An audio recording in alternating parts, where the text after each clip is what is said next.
வணக்கம். வாகனத்தினுடைய புதிய பதிவெண்ணிற்கு அமைச்சரை பார்க்க வேணுன்றார். எதற்காக பார்க்கணும், ஏன் பார்க்க வேண்டும்? பொதுமக்கள் அவரை பார்க்குறதுக்கு விருப்பம் இருந்தால் பார்ப்பார்கள், விருப்பம் இல்லைன்னா விட்டுருவாங்க. ஆளுங்கட்சியாக இருந்தால் நீங்கள் உங்களுக்கு வேண்டியவர்களுக்கு நல்ல பதிவெண்ணாக கொடுப்பதற்காக வர சொல்கிறீங்களா, இல்லை எதிர்கட்சியாக இருக்கிறவங்களுக்கு இது வேண்டாம், இவர் கொடுக்கவே கூடாதுன்னு நினச்சி வேண்டான்னு சொல்கிறீங்களா? இது அரசுக்கு தான் இழப்பு. ஒரு 40,000 60,000 1,00,000 வரைக்கும் பணத்தை கட்டி தான் அவங்க வாங்குறாங்க. ஒவ்வொரு வட்டார போக்குவரத்து அலுவலகத்துலேயும் 10-20 கார் வரும், ஒரு 10-20 மோட்டர் சைக்கிள் வரும். அவங்க விரும்பிய எண்ணெய் வாங்குவாங்க. இதுக்கு முன்னாடி இருந்த ஆட்சியில் நடைமுறை எப்படி இருந்ததோ அப்படி கொண்டு வாங்க. உங்களை பார்க்கணுன்னு சொல்லி விருப்பப்பட்டால் அவங்க வரட்டும், பார்க்கட்டும். அவங்க உங்களை உங்களுக்கு வேண்டியவர்கள் யாராவது 1ஆம் நம்பர் வேணும்னா உங்களுக்கு வேண்டியவங்களை யாராவது வருவாங்க. ஐயா எனக்கு 1ஆம் நம்பர் வேணும்னா ஒரு சைன் பண்ணி பச்சைங்களை கையெழுத்து போட்டு கொடுத்துருவீங்க. உங்களுக்கு வேண்டாதவன் அவன் அதெல்லாம் இல்லை, ஏற்கனவே ஒரு ஆளுக்கு கொடுத்தாச்சுன்னு சொல்லி சும்மா பொய் சொல்லி அனுப்புவீங்களா? எதற்காக இந்த உத்தரவு போட்டீங்க? தயவுசெய்து இந்த உத்தரவை மாற்றி பழைய நடைமுறை சட்டத்திலே நீங்கள் கொண்டு வரணும். பொதுமக்கள் உங்களை வாங்குறவங்க உங்களை பார்க்கணுங்கிற அவசியத்தை நீங்கள் உண்டாக்காதீங்க. எங்கே இருக்கிறீங்க என்னன்னே தெரியாது உங்களுக்கு. தமிழ்நாடு பூரா ஒரு 400 பேர்னா 400 பேர் டெய்லி உங்களை பார்க்க முடியாது. ஒரு கார் வாங்கினவங்க, ஒரு மோட்டர் சைக்கிள் வாங்கினவங்களாம். இதை தவிர்ப்பதற்காக அமைச்சரை என்னை யாரும் பார்க்க வேண்டாம், பழைய நடைமுறை சாத்தியக்குறை இருக்கட்டும் அப்படின்னு சொல்லி ஒரு தகவலை சொல்லுங்கள். இப்போ இதற்கு வந்த உடனே என்னைய புது பேன்சி நம்பர்னால் என்னை பாருங்கள், அவங்கள அனுப்பு, நேரில் அனுப்பு அப்படின்னு சொல்கிறத விட, வட்டார போக்குவரத்து அலுவலகத்தில் இந்த செய்தியை நீங்கள் சொல்லி அவங்க மூலியமாக வர்றதை விட, நீங்களே வட்டார போக்குவரத்து அலுவலகத்தில் டிசி அலுவலகத்தில் சொல்லி ஒரு உத்தரவு போடுங்க. யாரும் அமைச்சரை பார்க்க வர வேண்டாம், ஃபேன்சிங் நம்பர் வந்ததுன்னா அங்கேயே ஆர்டி ஆஃபீஸ்லேயே பார்த்து வாங்கிக்கங்க. இது நமக்கு கவர்மெண்ட்டில் நிறையா ரெவன்யூ வரும் அப்படின்னு சொல்லி ஒரு உத்தரவு போடுங்க. இதை நீங்கள் கடைபிடிப்பீங்கன்னு நாங்கள் நம்புகிறோம், பொதுமக்களும் நம்புகிறாங்க.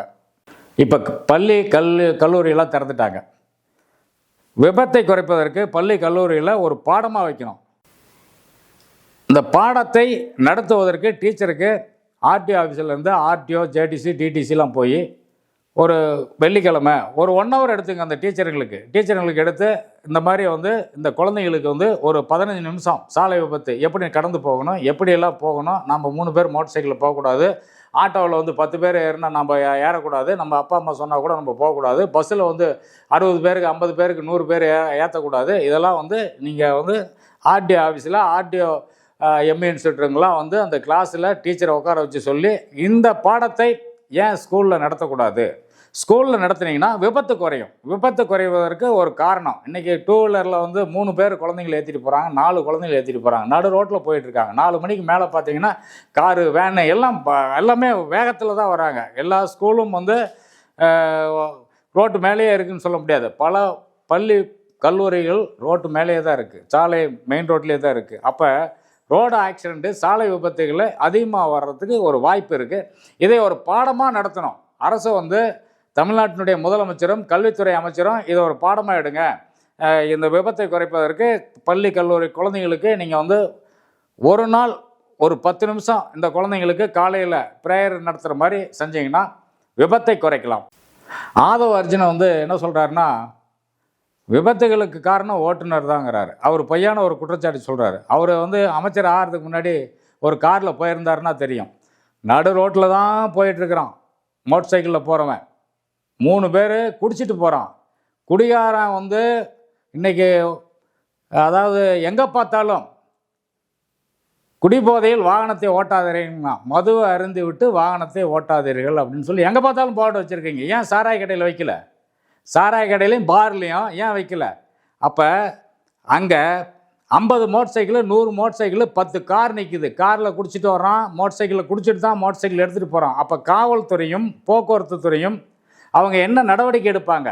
நீங்கள் என்ன பண்ணணும்னா, முதல்ல சாராய கடை மூடுங்க. அரசு காவல்துறைக்கிட்ட நீங்கள் அதாவது என்ன சொல்லணும்னா, குடிச்சிட்டு வாகனத்தை ஓட்டினா உடனே அவங்களுக்கு அந்த வாகனத்தை பறிமுதல் பண்ணுங்கள். ஒரு 1000-500 ஃபைனை போடுங்க. அவங்களுக்கு லைசன்ஸ் கேன்சல் பண்ணுங்கள். ஒவ்வொரு சாராய கடையில் 100 பைக்கு 200 பைக்கு நிற்கிது. அந்த 200 பைக்கையும் குடிச்சுப்பிட்டு தான் சாலையில் போகிறான், ஓட்டுறான், விபத்துகள் ஆகுது. ஒவ்வொரு காவல்துறை அதிகாரிகள் அலுவலகத்துலேயும் 10 மோட்டர் சைக்கிள் 20 மோட்டர் சைக்கிள் எப்போ பார்த்தாலும் ஆக்சிடெண்ட்டில் கொண்டு நிறுத்துகிறாங்க, காரை கொண்டு நிறுத்துகிறாங்க, பஸ்ஸை கொண்டு நிறுத்துகிறாங்க. அது வட்டார போக்குவரத்து அலுவலகத்தில் இன்ஸ்பெக்ஷனுக்கு வருது. அப்போ நீங்கள் பார்க்குற போது அதில் செத்தவங்க பாதி பேர் இருக்கிறாங்க, உயிரோடு இருக்கிறவங்க பாதி பேர் இருக்கிறாங்க. நீங்கள் தப்பான முறையில் வந்து நீங்கள் விபத்துக்கு காரணம் ஓட்டுநர்கள் மட்டும்தான் சொல்லக்கூடாது. விபத்துகள் குறைப்பதற்கு 0 தமிழ்நாட்டில் உருவாக்கணும், நாங்கள் தமிழ் மாநிலத்தை முதன்மை மாநிலமாக்கணும்னு சொல்லி நீங்கள் சொல்கிறீங்க. இது வரவேற்கத்தக்கது. ஆனால் இதுக்கு ஒரு மாற்று மருந்து. முதல்ல சாராய கடையில் மதுவை அருந்தி விட்டு வாகனத்தை ஓட்டாதீங்கன்னு ஒரு போர்டை வைக்க சொல்லுங்கள். எல்லா மது பார்லையும் மது கடையிலையும் வைக்க சொல்லுங்கள். மணமகள் மன்றத்தில் வைக்க சொல்லுங்கள். ஒரு 100-200 மோட்டர் சைக்கிள் வந்ததுன்னா அந்த மோட்டர் சைக்கிளை கண்காணித்து அவங்க குடிச்சிட்டு வரும்போது காவல்துறை எங்கேயாவது ஒரு பக்கம் நின்று அவங்கள வந்து ஒரு வழக்கு போடுங்க. 3 பேர் 2 பேர் ஏறிக்கிட்டு நடு ரோட்டில் போகிறது. கார் வந்து இன்றைக்கி 80 மைல் ஸ்பீடில் போகணும்னு சொல்கிறீங்க. இன்றைக்கி 80 மைல் ஸ்பீடில் எந்த காருமே வந்து போகிறதுக்கு உண்டான வாய்ப்பே கிடையாது. எல்லாம் 100 110 தான் ஹைவேலாம். இப்போ ஹைவேல 80 மைலில் போனான்னா பின்னாடி வர்றவங்க திட்டுவாங்க. தயவுசெய்து ஆதவ் அர்ஜுன் அவர்களே, சாராய கடையில் வந்து முதல்ல நீங்கள் வந்து மதுவை அருந்தி விட்டு வாகனத்தை ஓட்டாதேன்னு போடுங்க. அதே மாதிரி மது குடித்தவர்களை எல்லோரையுமே வந்து லைசன்ஸை பறிமுதல் பண்ணுங்கள். சாராய கடையில் நிற்கிற மோட்டர் சைக்கிளையும் காரையும் பாருங்கள். இதை காவல்துறை மூலமாக கண்காணித்து உடனடியாக அவர்கள் மேலே ஒரு வழக்கு போடுங்க. அப்படி போட்டிங்கன்னா சாலை விபத்தை கண்டிப்பாக குறைக்க முடியும். இதை தவிர்த்து வட்டார போக்குவரத்து அலுவலகத்தில் ஒவ்வொரு நாளும் அந்த அதிகாரிகள் காலையில் வரும்போது அவங்களுக்கு ஒரு கிளாஸ் எடுக்கிறாங்க. ஒவ்வொரு நாளும் காலையில் வட்டார போக்குவரத்து அலுவலகத்தில் வரக்கூடிய பொதுமக்கள் வாகன ஓட்டிகளை வந்து உட்கார வச்சு அவங்களுக்கு வாகனத்தை எப்படி பயன்படுத்தணும், எப்படி ஓட்டணும், எந்த பக்கம் இருந்து எப்படி போகணும், சிக்னலை எப்படி மதிக்கணும், வேகம் எப்படி போகணும், எந்தெந்த இடத்துல ஸ்பீடு பிரேக் இருக்கும், எங்கே கிணறு இருக்கும், எங்கே பாலம் இருக்கும், எங்கே வந்து ரயில்வே கேட் இருக்கும், இதெல்லாம் வந்து அவங்க சொல்லி கொடுக்குறாங்க. ஆனால் இது பத்தாது. காவல்துறை அதிகாரிகளும் வாரத்தில் ஒரு 4 நாள் 5 நாள் ஒவ்வொரு இடத்துலையும் வாகன ஓட்டிகளை ஒரே இடத்துல நிறுத்தி அவங்கள்ட்ட பேசணும். பேசி அவங்க ஹெல்மெட் போடாதவங்க ஹெல்மெட் போட சொல்லுங்கள், சீட் பெல்ட் அணியாதவர்களை அணிய சொல்லுங்கள். இந்த மாதிரி பண்ணுங்கள். ஆதவ அர்ஜுனன் அவர்களுக்கு நாம் சொல்லக்கூடிய தகவல், மாற்றி யோசிங்க.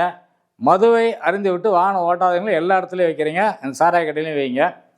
போதைக்கு அடிமையானவர்கள் பூரா இன்றைக்கி விபத்தில் தான் நிறைய பேர் இறந்துக்கிட்டு இருக்காங்க. இதை தவிர்க்க வேண்டிய பொறுப்பு உங்களுடையது. இதற்காக டிரைவர்களை நீங்கள் குற்றம் சொல்ல வேண்டாம். எல்லா டிரைவரும் சாராயத்தை குடித்து விட்டு வாகனத்தை ஓட்டவில்லை என்பதை நான் ஆதவ் அர்ஜுனன் அவர்களுக்கு அமைச்சருக்கு சொல்லிக்கிறேன்.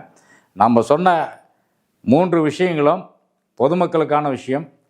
இதை பார்க்கின்ற அனைவரும் உங்கள் வீட்டு பிள்ளையாக நினைத்து சப்ஸ்கிரிப்ஷன் பண்ணுங்கள், வியூஸ் போடுங்க.